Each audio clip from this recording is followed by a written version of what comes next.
She spent 16 years on death row for a crime she didn't commit, only to be accused again when the truth finally surfaced.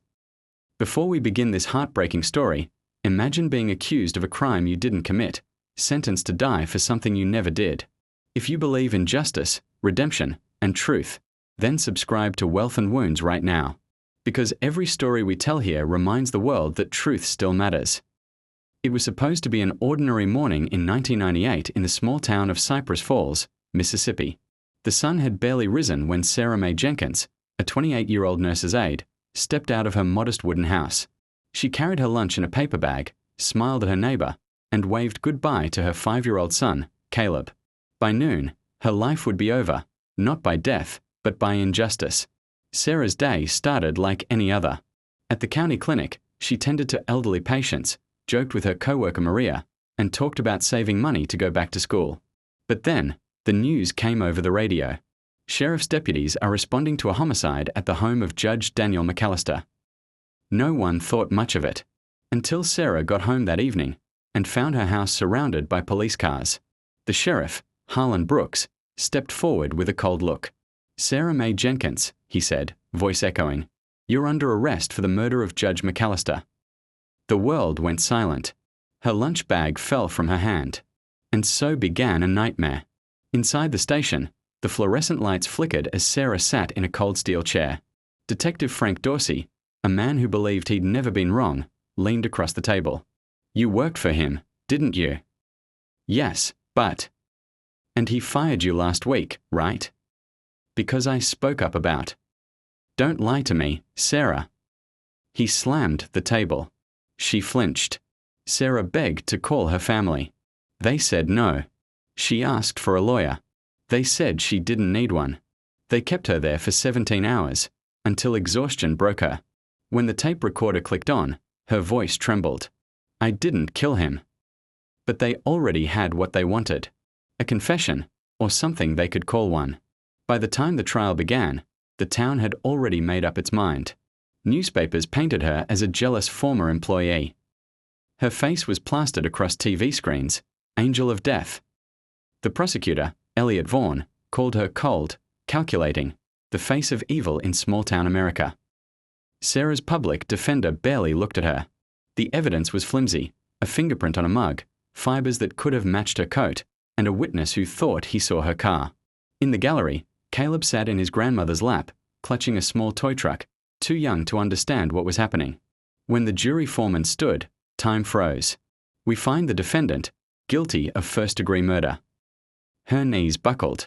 The judge's voice came next, cold as winter steel. "Sarah Mae Jenkins, you are hereby sentenced to death by lethal injection." The courtroom gasped. Caleb screamed. They shaved her head. They gave her a number. In the concrete silence of Mississippi's death row, Sarah became a ghost.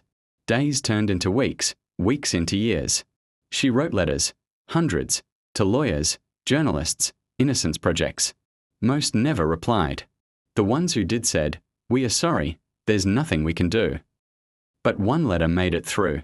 It came from a 24-year-old law student named Naomi Pierce from New York. "Ms. Jenkins, I believe you.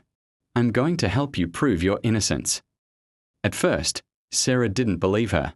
Too many had made promises before. But Naomi didn't stop writing. Then, she visited. And she listened.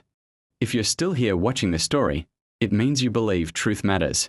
Take a second, hit that subscribe button, and join Wealth and Wounds. Because stories like Sarah's deserve to be heard. Naomi became consumed. She found the original case files buried in a courthouse basement. She discovered that one piece of evidence, the sheriff's report, was never shown to the defense. Inside that report was a bombshell. Witness testimony that placed another man, the judge's own son, Michael McAllister, near the house that night. Naomi confronted the prosecutor's office, but they stonewalled her. She appealed to the media. They ignored her. Finally, she filed a motion for retrial. The same judge who sentenced Sarah was now retired. But the system resisted. 15 years had passed. People had moved on. Except for Sarah. And Naomi. In 2014, a DNA test changed everything. The hair found on the judge's body didn't belong to Sarah. It belonged to Michael McAllister, the victim's son. The state tried to suppress it, but Naomi leaked the results to the press. Suddenly, the story went national. After 16 years behind bars, Sarah Mae Jenkins was finally released. The cameras swarmed her as she stepped out into the light. She squinted, breathing fresh air for the first time in over a decade. Naomi stood beside her, tears in her eyes. But victory was short-lived, because 3 weeks later, Michael McAllister was found dead in his home, and Sarah Mae Jenkins became a suspect again. Music cuts to silence. Police said she had motive. The press called it revenge. And once again, Sarah was dragged into the same courthouse that destroyed her life. Naomi, now a full-fledged attorney, defended her mentor. But this time, the prosecution had a hidden agenda. The new DA, Harper Cole, was running for office, and Sarah's case was his ticket to fame. Naomi found herself fighting not just the court, but the entire system. And just as the jury began deliberating, a sealed letter arrived at Naomi's office. It was addressed to her, in Michael McAllister's handwriting. Inside was one sentence: "If you're reading this, it means they found me, and they'll come for her next." Naomi froze. Who was they? The ink was smeared, but the signature was clear. Michael had known something powerful enough to get him killed. Naomi rushed to court, letter in hand, desperate to stop the verdict. But she was too late. The jury had already returned. "We find the defendant guilty." Sarah collapsed. Naomi screamed. The judge's gavel slammed once more, and the camera pans out, Naomi clutching the letter, vowing, "I'm not done yet." Fade to black.